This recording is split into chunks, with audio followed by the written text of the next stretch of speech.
Hey everybody, welcome back. This one's going to be short, sweet, to the point because there's a lot to go on and I'm still in the middle of a conference call, but I wanted to break this all out and down as fast as I possibly can.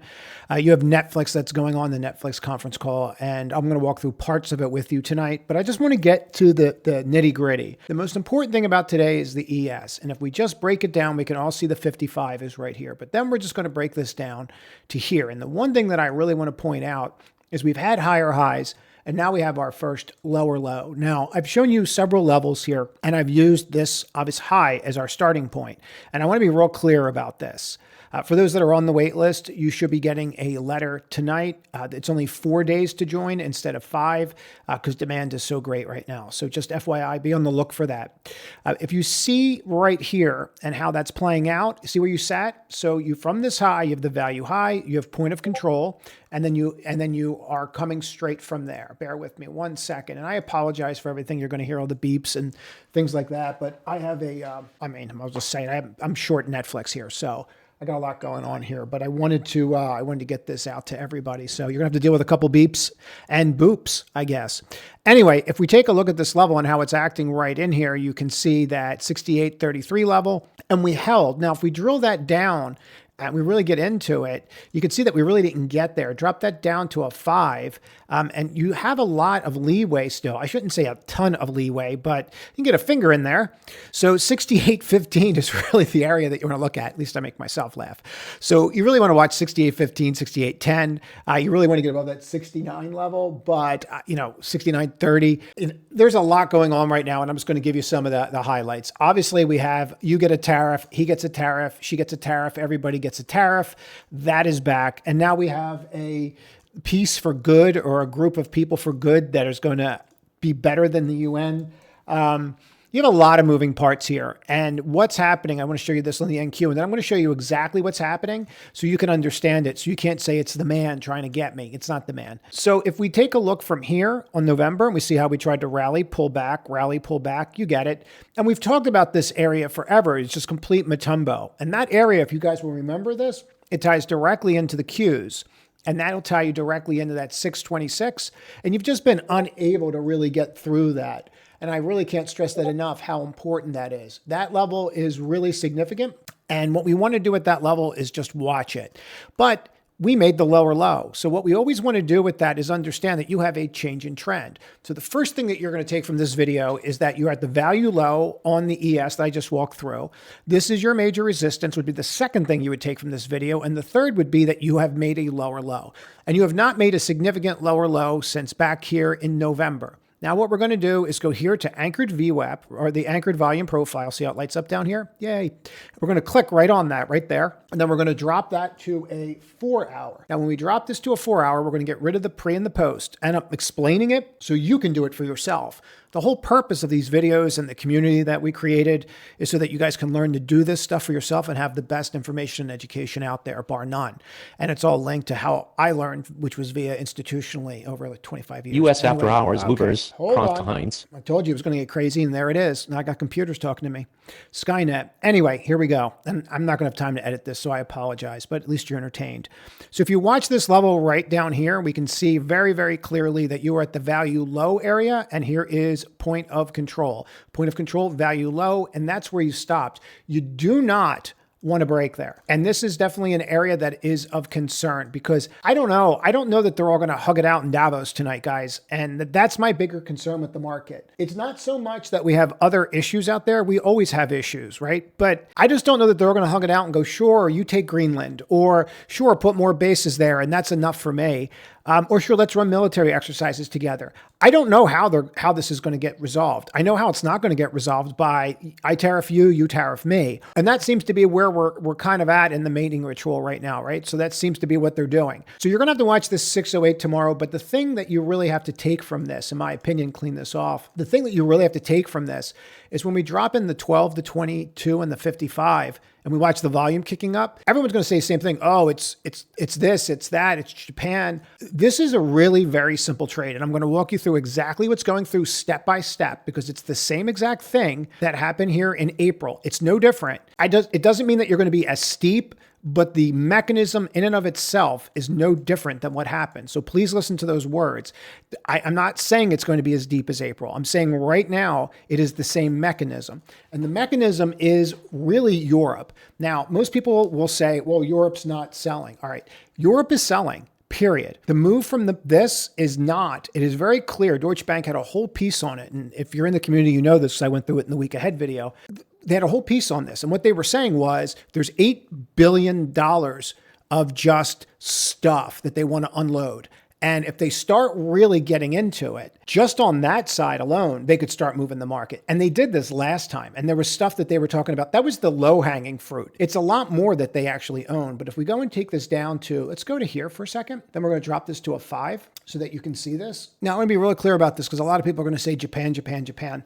I'm not saying Japan is not a weight on the market. It is not the driving force. It is not what everybody's talking about. It is not why European funds are going to do this trade, which they are doing. So what they do is they sell the dollar. When they sell the dollar, they also will sell the market. So if we take a look at the dollar and you go here and you put the S&P in, you're going to get something very similar. That's actually awful looking. So what we'll do is we'll do the SPY and we'll get rid of the dollar. And what you're going to see here, that didn't make it better, did it? There you go. We'll use the ES. So if we drop the ES in here, what you're going to see is they're going to pretty much follow. So when they start selling the dollar, they're also going to sell the market. It's no different than if we do this with the NQ. It is the same exact trade. And there's a reason for this. It's the same reason that if you really look at this and you watch TNX, and this will just be yield. We'll just throw yield in there. What you'll see is the exact opposite when that market opens. And the question is, well, why?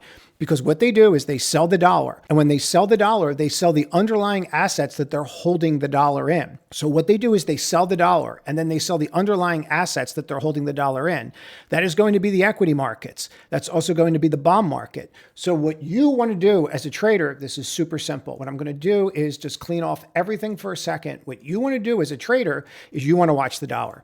If you start to see the dollar rally, that usually means that your bottom's in. It doesn't mean that the dollar can't go lower, but when you have a dollar triggering mechanism, that's what's driving you. So when you look at something like April 21st, and you can see the dollar down here. And if you go and take a look at when the market finally bottomed, it's around there, comes back down, you get a weak dollar. At that point, it doesn't matter because they've already set the stage and you can see the drop. Now, the question is, are you going to get a drop in the dollar like this? I don't think so. But I want to be really clear about this. We're watching things escalate. We're not watching things drop. So if we go from that standpoint, the first thing that we have to do is watch the dollar and watch the rhetoric.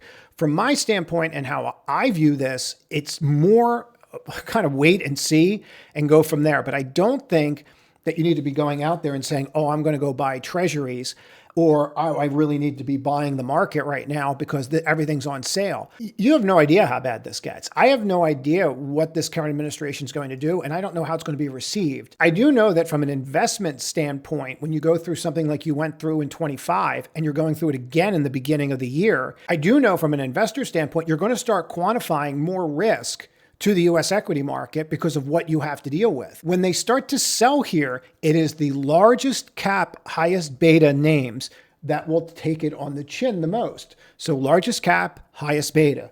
Why? Because they're the liquid ones that the banks use. Now, most people don't know that back in the day, when you were trading NVIDIA, one of the top 10 shareholders of NVIDIA in here was a Norwegian bank. If you go look in here, they have huge exposure to NVIDIA. Why? The dollar trade. So NVIDIA is not selling down because they're not selling more chips. NVIDIA is selling down because of what's going on with, we're going to refer to it as a trade war, a tariff war, however you want to refer to it. That's why NVIDIA is selling down. You could say Tesla's selling down for the same reason, or maybe Tesla's going to have some more tariffs on it. But Tesla is a pretty liquid name, obviously, and they use that one as well. So now you understand why you're seeing the selling. And most people, again, I'm not saying that Japan doesn't matter. Go for it. But this is going to be the mechanism that's going to move the market. So what do you do about it? It's real simple, guys. You stay out of the way. So when you start seeing the XLF fall off like this, you stay out of the way. You know, today when we were trading, it was real clear. And these are not days to be heroes. And I'll just show you this, and I'll show you exactly what we did in the community with it, because I think it's really important that you can just see it live. So this is the outcome on what you had. Now, for time's sake, I'm just going to do it this way and show you this. So what we were watching on the 5-minute, and I'll show you how you can spot this yourself so that you'll be able to do this for yourself. There's a 5-minute here, 612. If it breaks that 612, it's on like Donkey Kong. So the way that we were looking at it today was to stay away from everything and let it sort itself out, and short-term trades ruled the roost. Right? This is one of those days where you're just trying not to get obliterated, quite frankly. And so what happens in the middle of the day, if you look at the hourly chart, you'll see up, encompassed, over, breaks down, and that was it. You have a bearish engulfing on the hourly at the top of the chart. There's not really much more to say about it. Like, that's pretty much it, and financials are rolling over. So you can see it right here. Once that forms on the hourly, it's game over. I'm not saying you can't flip it, but if you look at a bearish engulfing, you're at 55%. So you're at 55%, and then you start equating that to the fact that, oh, hey, it's also on an hourly chart. It's not on a 5-minute chart. It's on an hourly chart. And the longer the time frame, the more weight a chart carries, right? That just makes sense because you have more data.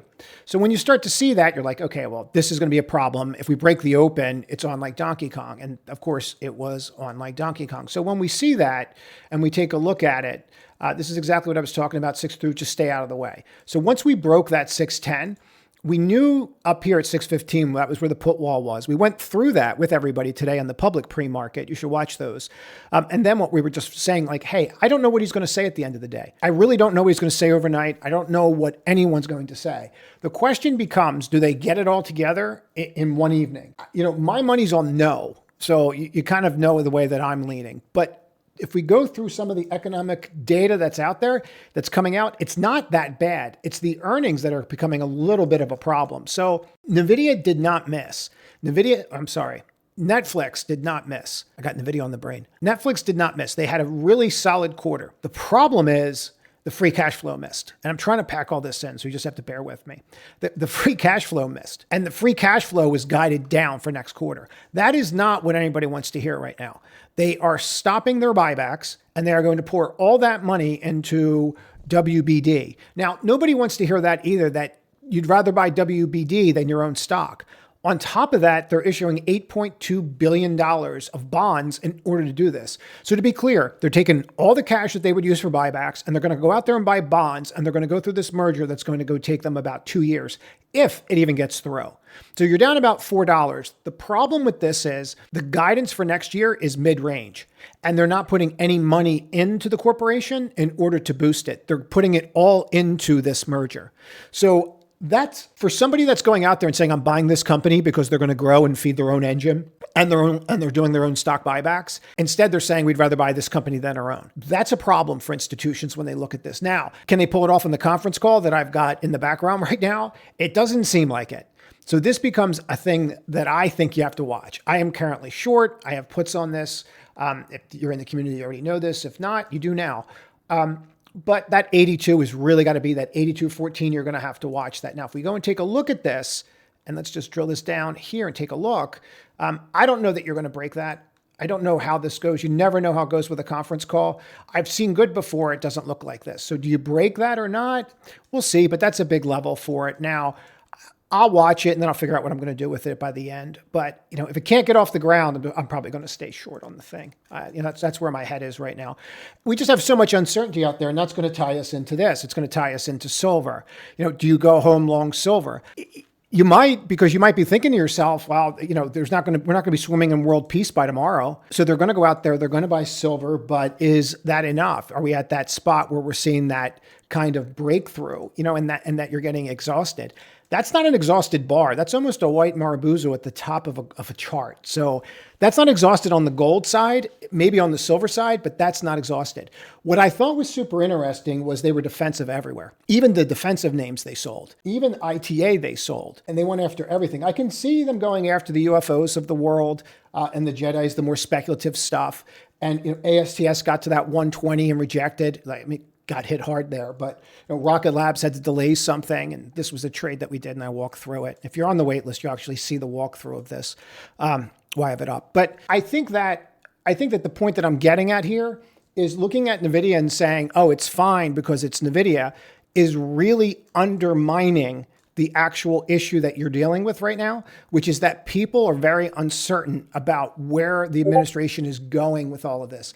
And I think that that is your much larger problem, that we really don't even know what the resolution would look like. You were supposed to come out on with tariffs today and get some kind of color.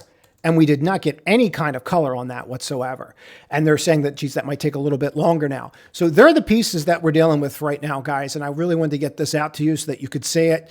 It's definitely something that is of a concern. I will say this, there's been no depth to this market for some time. And I said that today with Micron. I said, if you guys want to trade it, off the open, we were looking at level 2. I was reading level 2 to them so that they could see what was going on in the market. But the thing for me about it that was more of an issue was just this kind of nonsense where, trading any size, you're going to buy it at 364 on a hope and a prayer that an $8 bar on a $1 trillion company is going to hold. It's telling you that that's a short squeeze. And then you look at where it stopped and where those highs are, right? They're right around 10 o'clock, which is by the time retail's got their bellies full and they're all long and they're all giddy, right? And then what happens? Wham, Matumbo, right? What I thought was interesting too was something like SanDisk, which just could have cared less and just kept on grinding. But these names, frankly, they were few and far between. The other thing that we really didn't see a lot of, not a lot at all, is you didn't really see the flight into, oh, please protect me. Even XLP, you kind of lifted a little bit, but not really. Maybe you're seeing it in the Cloroxes of the world. They're trying a little bit, but we're not really seeing that. So I just think that it's one of those things where you're better off saying, wait and see what other information we get out of Davos and go from there. And if you start to see Tesla or NVIDIA really start selling off, now you understand the mechanism behind it. That's it.